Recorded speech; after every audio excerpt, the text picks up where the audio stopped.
이번 주 목요일엔 24절기 중 할로입니다. 차가운 한 이슬로 찬 이슬이 맺히는 절기이지요. 이슬 방울 하나에서 온 피조물을 보살피는 하나님의 은혜를 느끼는 절기입니다. 하나님의 은혜와 사랑이 언제나 여러분과 함께 하시길 빕니다. 추석을 잘 쇠셨습니까?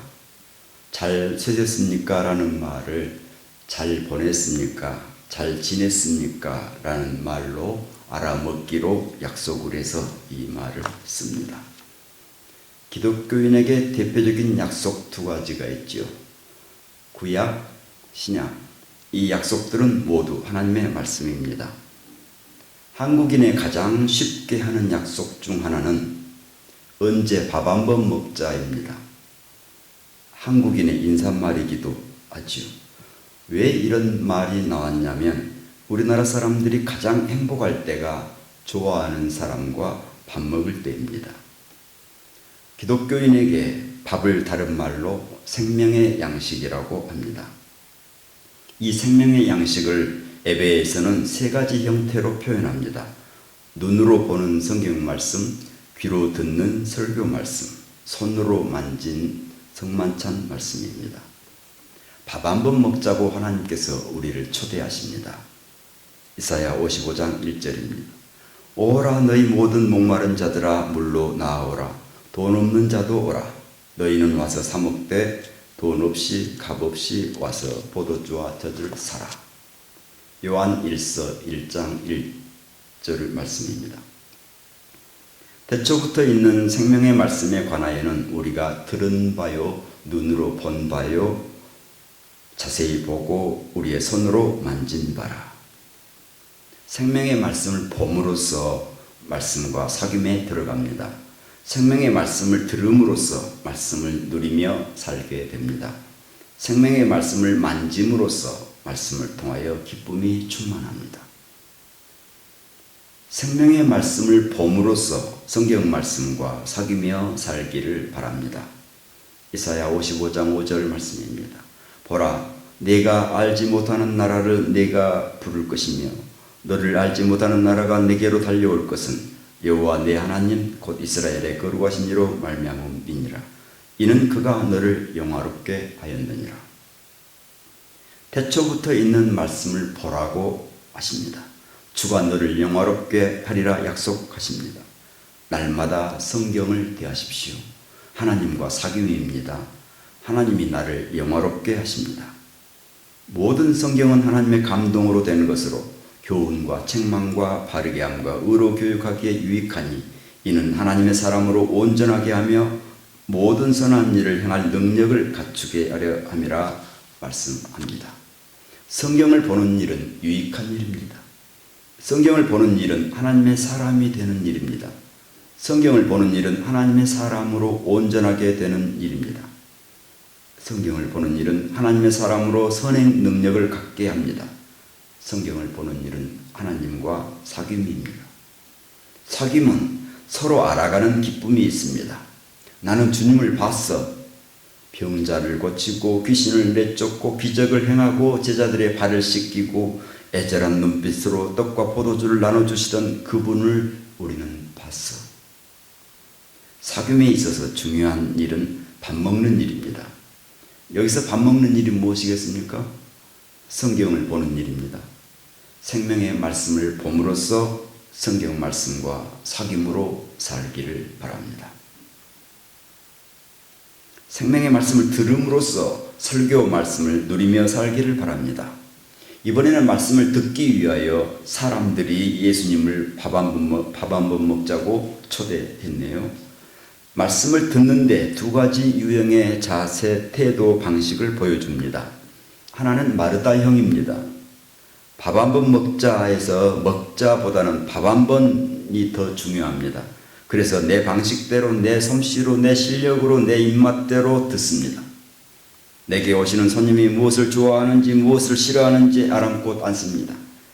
대접하는 자와 대접받는 자의 취향이 다행히 맞으면 다행이고 안 맞으면 어쩔 수 없고, 또 하나는 마리아형입니다. 밥 한 번 먹자에서 먹자가 중요합니다. 그래서 주님의 눈동자, 주님의 음성, 주님의 숨소리 하나도 놓치려 하지 않습니다. 듣는 일에 집중하고 있습니다. 주님의 말씀을 듣는 일이 행복이며 누림입니다.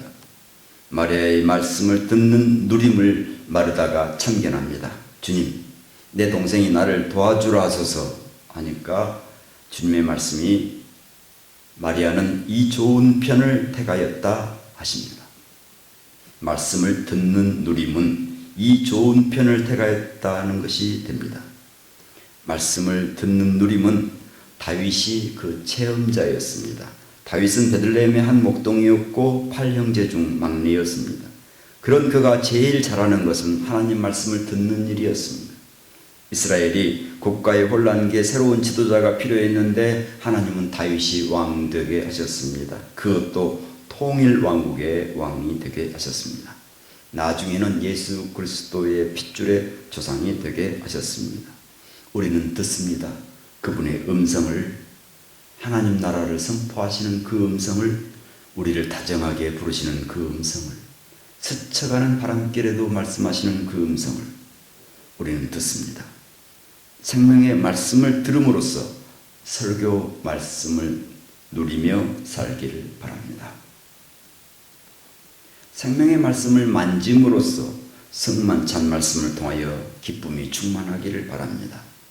성만찬의 의미와 목적과 목표가 있습니다. 참되신 하나님께 감사하기 위한 것입니다. 예수 그리스도를 보내셔서 구원해 주신 것을 감사하기 위한 것입니다. 구원의 감사, 감격, 기쁨이 성만찬을 통하여 드러납니다. 길대신 예수 그리스도의 죽으심을 기억하기 위한 것입니다. 나를 위해 십자가에 죽으신 예수님을 기억하기 위한 것입니다. 죽으심을 기억하고 부활의 기쁨을 기뻐하는 것입니다. 빛이신 성령의 임재를 맛보기 위한 것입니다. 내 마음을 빈 마음으로 돌려 성령으로 채우기 위한 것입니다.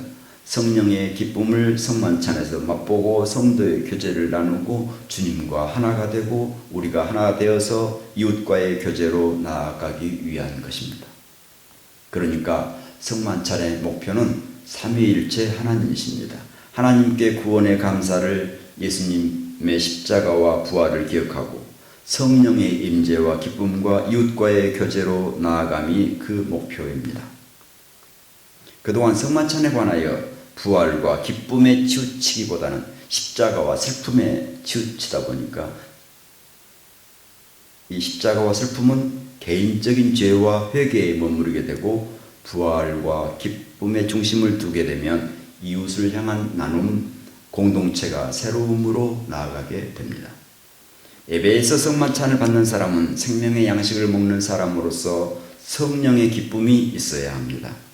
성만찬의 의미보다는 형식에 치우쳤던 옛날 이야기가 있습니다.